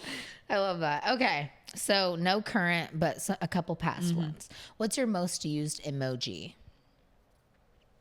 Probably the crying laughing face, which is funny because I don't laugh out loud. Probably crying laughing face, or I don't know. I use emojis a lot, which I feel like is not the cool thing anymore. Our generation uses emojis. Yeah. To like, I like make emojis. A point. Yeah. You need to know that I'm laughing. Right. Like, I thought that was funny. Yeah. Because I don't do the ha ha ha ha ha. I'm not going to type ha ha ha. Right. No. Or I'll type LOL, but like that's I'm just being casual. But like I'll do a crying laughing face if I sense the person's also an emoji person. Right. I'll do a crying laughing Then you're like, okay, you get my vibe. But if I'm not getting one emoji back, I'm like, okay, we're moving to We're LOL. not using emojis. Yeah, got it. Periods, exclamation points. You're like, read the vibe. Got it. Yes. Whereas like my mom's generation, like my father-in-law, when we text, I'm like, you hate me. Because he's like, happy birthday, period. Yeah. Like, my grandpa's that way. To celebrate. My grandpa's that way. He's 83. I have to give him so much props that he knows how to use an iPhone. Absolutely, we give him clap for that all the time. Yeah. But he is the very, like, I'll send him something. I'll be like, hey, I will do something for you. Okay. Okay. You're like, or like, you think I'm the worst person ever? I'm like, what do you mean K? Yeah. Or I told him I was having a bad day. He's like, K. I'm like, what do you mean K? I was like, I'm having a bad day. You're not going to say anything for that? Yeah. He's like, what do you want me to say? I'm like, forget it. I don't even want your... Yeah, I don't even want it. Never mind. I'm mad now. Yeah, I don't want your pity. You're just going to lie anyway. You didn't even mean it. Yeah. What was your last impulsive purchase? Last night, I purchased the new unreleased Bluey Tonys for my daughters. $60. Damn. I am cheap. I didn't even realize that about myself until I have a best friend that is not cheap. She likes the finer things in life, which is great and beautiful, and there's so much value in that. Yeah. And I admire that about her, but she's like, girl, just buy it for yourself. Like, and I'm like, no, I can't do it. Like, I can't even buy a $30 purse. Yeah. Well, I'm glad I brought you one. Exactly. I'm like, I can't do it. It's just too much. Like, but no. Like, if my husband spends that, I'm like, good for you. You deserve that. Yeah. You know? Right. Or if anyone else does, I'm like, as you should. Yes. Like, that's your money. Do what you want to do with it. Right. But for me, I'm like, no. So I'm not nothing really, for you? You don't have an impulse? What did you do in San Diego? Did you buy anything there? I bought a baby doll for my daughter. Not for your daughter. For you. What's the last thing you bought for you? Restocked on some skincare or something? Maybe, yeah. But that feels like a necessity to me. I mean, I'm not splurging on that either. Like, I'm buying drugstore typically. Yeah. Maybe like getting a facial feels like splurging to me. Yeah. I saw you posted a new face moisturizer. Yes. Was it? Or was it sunscreen? It was a moisturizer. Moisturizer. $15. Good to know. I told myself when I got my first big brand deal that I was going to like buy something frivolous. You know, like a designer purse or something. So that $15 face wash, that was it? That was a necessity. No, okay. The brand deal hasn't hit yet. I do have it, but it just hasn't, you know. Okay. And I told my friend that, the one that, you know, likes, and she's like, you absolutely should. Like, you deserve it. Yeah. Do it. You're not going to, but you should. And I was like, you should do it. And my sister's like, what are you going to buy? I was like, I don't even know. Like, here's some things I could buy, but then I always talk myself out of it. Yeah, I'm the same way. Like, we were at Target yesterday. Maddie's birthday was yesterday. Yeah. Yesterday? Day before? 2 days ago? 16th. Anyways, I don't know what day it is today. The 16th. And so we went to Target yesterday and we got a couple other things because we needed some face wash and whatnot. And she found this water bottle. She loves red, white, and blue. Anything red, white, and blue because obviously she's in the military. So patriotic is like well, you're going to love talking to my husband who shoots fireworks for the 4th of July. Yeah, they're going to have a great... And she just said that was her favorite holiday. So they're going to have lots to talk about. I call him Mr. 4th of July. Oh, well, I love that. We'll have to call him that. Keep that in mind. The president of the 4th of July. The president of the 4th of July. Mr. Fireworks. Mr. Fireworks. He's going to like roll his eyes and be like, there was a water bottle that was there. It was an Awala that was like paint splattered blue and red. And it looked so cute. And I was like, you should buy it. And she's like, it's $40. I was like, every fucking water bottle is $40. They're all $40. Literally. Yeah. So I was like, and if you want the bigger one, it's even more. So just get that one. Yeah. I was like, just buy it. She's like, I'll carry it around the store until we got to check out. And then she's like, and then she put it back. I was like, fucking buy it. No, she bought it. I made her buy it. Good. She's like, I really like my bottle. I'm like, I know. I'm so excited for you to use it. You're gonna drink. You're gonna be so hydrated. She drinks so much fucking water. Exactly. It's ridiculous. So I was like, it's gonna go to. It's good use. It's an investment. Right. Yeah. It's worth the purchase. You need more. Okay, enough about us. What's one thing you're terrible at? My first one is math. Like embarrassingly so, math. I feel like I've gotten worse over the years. Yeah, because you don't have to. There's calculators, and our 100%. Teachers warned us about that. Yeah, but they said you're not going to have a calculator everywhere we go. Yeah, they didn't tell us we were going to get stupider. Yeah, they didn't. I don't think that's even a word. It's not, but that's okay. See, right? Yeah, I think I got like maybe a 21 in my ACT portion of math. It's just not. My brain does not work that way. Yeah. I feel like it's more of like, I'm a street thinker, not a textbook person. Same. And I say that, but I also don't know like how street smart I really am. Right. Because if somebody came up to me on the street. Them. Yeah, okay. Yeah. I'm on flight. If someone came up to me on the street, I'm getting the hell out of there. Except for that old lady that you apparently got inside her car and helped her find her phone and that is true. All this stuff.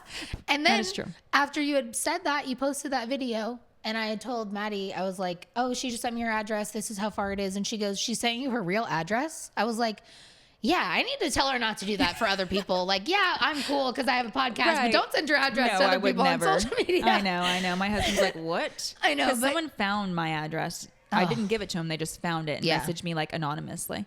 They're like, I know this is your new address. Because they were like commenting things on my videos. They're like, your new house looks so good. How'd you afford to pay this for it? And someone was like, how do you know how much you paid for a house? And they're like, I looked it up on the county. Because in Oklahoma, you can look up everything. And then they're like, oh, the staging of your old house looks good. And I was like, how do you know that? So I messaged them. Ew. And I was like, who are you? And they're like, just a loyal follower. And I was like, well, please stop you following have my me. address and that makes me uncomfortable. Who are you? And they're like, well, here's your new address. It was freaky. So stay safe out there. Yeah, no it kidding. taught me. And I don't show my like outside front exterior. Yeah. But my husband's just like waiting for the moment that someone tries to like, you know, trespass. You better watch out. We got fireworks up in this He's bitch. like, I got this. Don't you worry. He's like on the lookout. Yeah. Oh man. Yeah. And he's tracking all the comments. He is. He knows. He's going to know. Creeper, he knows. Yeah. He's going to know. Don't even try. Or do try and it'll make his life. Right. Really give him a thrill. Yes, exactly. What's one thing you're surprisingly good at?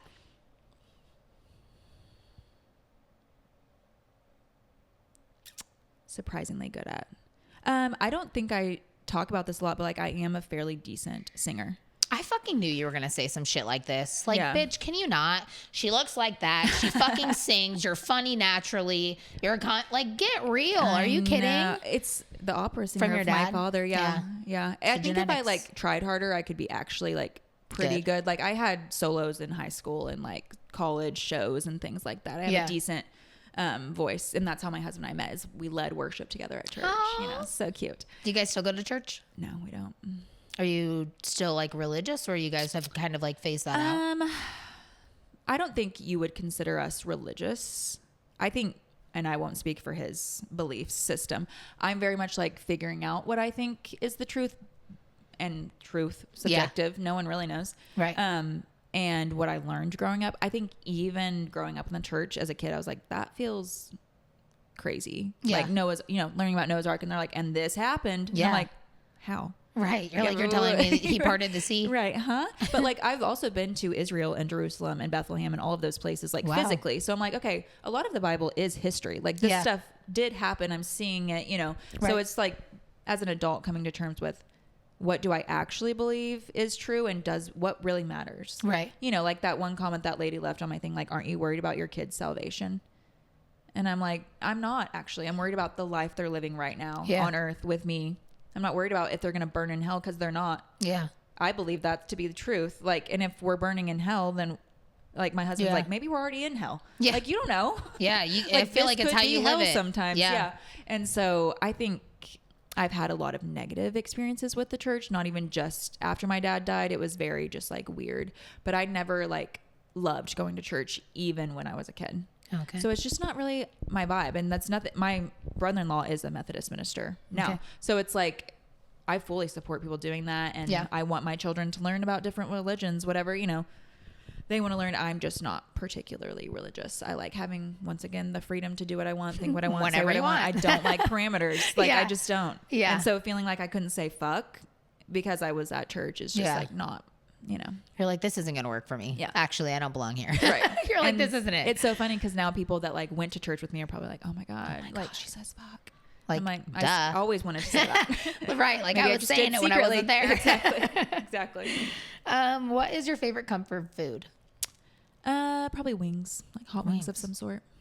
Buffalo wings. Mm-hmm. Okay. I was going to say, you have like a flavor you go for usually, or just a regular buffalo? There's a place nearby that I even thought about for dinner called Eddie's, and they have wings as like their specialty, and they have a spicy honey garlic. Spicy honey garlic. That sounds good. So that's like my second flavor to, well, I also love hot honey from Wingstop. Okay. But if it's a wing, doesn't matter where I am, that's like what I'm ordering. Applebee's, the Chili's at the airport. I don't care. Like, that, like, I'm ordering wings for me. Yeah, doesn't matter. Okay. Are you a bone-in or boneless? I'm a boneless, which I will do a bone-in if I have to, but I prefer boneless, which I know is like a glorified chicken nugget, but I don't care. It is, but I'm still eating it. Right. And it's like, it's way less work. Exactly. You really got to work for that chicken. I'm not trying to gnaw on a bone. Yeah. Sometimes it's worth, you know, it's worth the work, but sometimes it's really not. And if I get one weird little piece of chicken, it's over. Yeah. Game over. So I don't want to ruin my I feel like that. I am that way with chicken nuggets too, though. Yeah. Really any kind of chicken. No, yeah. If I get a weird bite, it's game over. We're gone. Yep. Yeah. Okay. Dream vacation destination for just you and Chandler. No kids. Ooh, okay.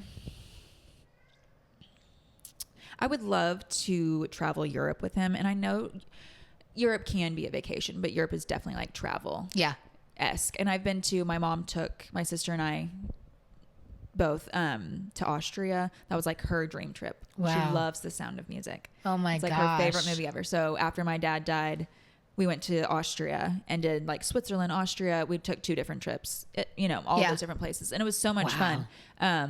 And so I think I would love to take him just to see so many different things and learn history, but I don't want to take my kids to do that because it's like, that's a lot of work. Yeah. And traveling's, right. It's not vacation. But we just went to Turks and Caicos, and that was one of my bucket lists. Oh man. And I heard you talking about my bucket Hawaii. List. She went fucking skydiving in Hawaii. Fucking bitch. I know. I hate her for that. I would never go skydiving, but Hawaii is like, you've got to go. I got to go. Yeah. We went She's there. Been dying to go since she left. Yeah. Which island did you go to? Is she allowed to say? Yeah. I don't know. Can you say? She you don't remember? She's like, I don't remember. Kauai? Maui? Where's Pearl Harbor? Oh. That's none of my business. Yeah, me neither. Moving on. Yeah. It doesn't matter where she went. I don't actually care. Don't tell me. We went to Maui. I don't know where Pearl Harbor is. Okay. I need to learn about that. We're going to have to look that up when we're done here. That was we did that as like our graduation trip with my husband's family. Went to Maui and all of that. And it was. Did the luau and all that fun stuff. Mm-hmm. And I beautiful. Had just gotten engaged. So it was like. You were on cloud nine. On cloud 9. I'm like, I'm never going to come down from this. You're like, this is the best time of my life. And then reality hits. But you're like, and we're back in Oklahoma. Yep. And here I am. Which I do. Vacationing is fun when you live in Oklahoma because like, you come back to this, but vacation's so unique. You get to see so many different things that Oklahoma doesn't have. Like living in San Diego would be, I don't know if you would ever get bored of it or if it would just always feel like a dream. Yeah. I don't know. I guess I'll never know because I'm never moving there. So you're like, well, it'll just have to be a guess. I don't know. Have to wonder. Dream vacation destination with the kids. I think we wanted to go to Disney World next. Besides Disney, okay. Besides, like a someplace you want to take them that's like not Disney, not like an amusement, more like you want them to experience something. It. I mean, I know that is an experience. It is, so it but counts, it's like a whole. I never went to Disney World growing up, so I'm like, I kind of want to go for myself. You're like, dude, I can't wait till we go. I want to go to Epcot. Hello. Yeah. They love the beach, and we go to the beach every year. Mm-hmm. But maybe the mountains, because they haven't been to the mountains yet. And like, I used to go to Colorado every summer, and that in the summer is like breathtaking, beautiful. I think they would love that. And there's so many outdoor things to do. Yeah. And I also kind of want to take them to Silver Dollar City. Have you ever been there? No. In Branson, Missouri? I have not, but I've heard amazing things about Branson. It's so much fun around all times of the year. Fond memories of Silver Dollar City. My husband's like, "Are you serious?" I'm like, "Yeah." And we could drive there. Like, it's a super easy. Yeah. I don't know. I want to take them to do so many different things. Yeah. You know, that's cool. Never ending. Yeah. I always vacationed growing up. Like that was a priority for both of my parents. Yeah. Because my mom always took vacations and my dad never got to take vacations. So they're both like, vacations are important. Like, we're going to find a way to take our kids on vacation, no matter where it is, Silver Dollar City or San Diego. And so I think having them experience going to different places is super important to us. Yeah. I think it's cool because it's also an experience for you to get to watch them experience something that's new. Why when people are like, you're going to take your kids to Disney when they're little, like they won't remember it. I'm like, I will. I'm going to remember it. I'm not even going. They're not even going because I want them to go. They're going because I want to see them there. And I'm a human being. Like this is my first time living life too. Yeah. I want to see Mickey. Just kidding. I hate mascots, so I don't actually want to. I don't like statues. So I don't forget about statues either. Or animatronics. Those kind of freak me out too. Absolutely not. Especially if they're underneath the water. Oh no, can't do it. Nope. There's a name for that. I can't remember what it is. Do you have megalophobia, which is like something like really big things? Yes. Like 40-foot statues. Yeah. But it's weird because I'm so afraid of them. But you'll catch me staring at them on my phone. But I won't go in person. Or I'll go in person and I'll make her drive me. But like I'm not fucking going up there. Yeah. It is unsettling. So creepy. I don't get it. And I'm like, why? What? Why do they need a human face 40 feet in the air on a body? They could just get up and walk. So have you ever been to the Statue of Liberty? No. Yeah. Don't go.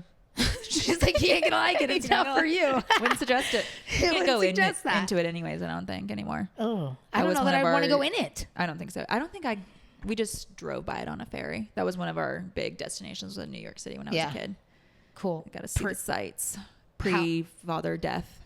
Okay. You know, he had to see Broadway. Yeah. Where he wish he would have gone. So that was at pre 9/11 then? One trip was, one trip wasn't, which was interesting. Yeah. Did you get to see the before and after both times you went? So yes. And I've also gone in adulthood a couple times. And like the museum there I always tell people, I'm like, go to New York City just to go to the 9/11 museum. Like, really? Insane. We went on our college spring break trip, me and my friends. Cool. And like, you know, you're like, let's go to a museum. Like, Cabo. I'm like, we're going to New York City to the 9/11 museum. But it was like life changing to see. Yeah. Kind of like, and I'm a native Oklahoman, but the Murrah bombing museum here in Oklahoma, I almost told you guys to go to it. But I was like, I can't tell you to go when I haven't even gone. Like, that's ridiculous. And every summer I'm like, I'm going to go. And maybe this summer I really will. But it's like they make every Thunder player go. Really? They've just redid it. It's supposed to be like insane. So I really need to go. Maybe we should go before we leave tomorrow. Anyways, you want to learn about death? Oh no, Maddie said she's already gone. And she went skydiving without you. Yeah, apparently she just lived a whole life before. Wow. We got married. But all right, last question: what is one word your husband would use to describe you? Explicit or non-explicit? You can be one of each if you'd like. I think he would use the word spicy. Okay, and that's a good one. Yeah, because it could be, either or. And I've gotten that comment a couple of times. Spicy. Take it how you will. Mm-hmm. Yeah. I'm like, I actually like it. It doesn't feel like an insult. I feel like a compliment. Yeah. Because I am being spicy a little bit. Right. On purpose. And my younger daughter got called spicy the other day. I'm like, she's only one. Like, I'm screwed. You're like, oh, fuck. Yeah. Her swim teacher's like, she's pretty spicy. I'm like, yeah, I know. Like, she definitely gets it from me. Yep, I can't really. That's me. Sorry. But yeah, probably spicy. Okay. And he likes it. Good. That's what matters. We love a man that likes to be bossed around a little bit. Yeah, you know? Like, you like authority. Yeah. Don't lie. He's like, I also don't want to like guess what you want. Like, Right. I love that you just tell me. That's great. Like, There's good. just no room for miscommunication. Exactly. It's just straightforward. exactly. Yeah. Mm-hmm. Well, the last thing that we have is your favorite five. So I asked you if you would. Yes, grab your phone. I might remember it. So of course I always do fave five. I had Brenden write up a list of her 5 favorite things, whether that's now or in the past or whatever. So she's going to share those with us today. And I did do just my entire life. Okay. So the first one would be Buffalo Wild Wings. Okay. I know I told Maddie that's your favorite restaurant. It is. Well, I could take you guys there tonight. I've already been to Buffalo Wild Wings. It's just been a true and constant in my life. And I will dabble in the Wingstop occasionally or Eddie, just random little spots. But I always come back to Buffalo Wild Wings, medium sauce, boneless with salt and vinegar French fries. All right. Specific. I love it. Very specific. And I'll eat a couple hot honey or I'll eat the honey barbecue. That's what my husband gets. And he shares with me occasionally, but like that's my go-to meal. If my husband's out of town, I'm getting Buffalo Wild Wings because he's like, it hurts my stomach. Which like valid. So you're like, fine, it's whatever. like the worst food ever, but I'm like, whatever. Yeah. Number 2, cursing. Okay. And someone asked me like, what does your mom think about you cussing? And I was like, I have no idea. I don't know. I didn't ask her. Never asked her. And I don't care. It doesn't matter. I'm not going to stop. Someone said to my husband, your wife has kind of a dirty mouth. And he was like, yeah. Yeah. Yeah. I like that about her. Yeah, sorry. It's just, and then when I hear other people cuss, I'm like, oh, they're like cussing. But I never think that about myself. Yeah. Because it just, and when other people rolls are like, tongue. You cuss a lot. I'm like, no, I don't. Which I like, I guess I do. Maybe I do. Or maybe, I don't know. So yeah, curse. It just feels good. It's freeing. Yeah. And I actually watched a thing that said people that curse are more intelligent. I have absolutely no like actual data for that, but it feels. But like she saw something. So like, I that's saw what something. it means. I did research on TikTok and it feels true. Perfect. And it applies to me being smart. I love that. And not stupider. Not stupider. Long walks. Okay. I love a long walk. And I always have. Have you like to walk? You always have. I just recently have. Yeah. Because I know that I love to eat. So I was like, I should probably start taking myself for walks. I think that like, I love a long walk because you can think, you can listen to a podcast. I almost got attacked by a dog on my walk. I did see you say that. So I'm a little weary of the long walks lately, but I still like, it's just an exercise you can always do. It's good for your brain. It's good for your body. Yeah.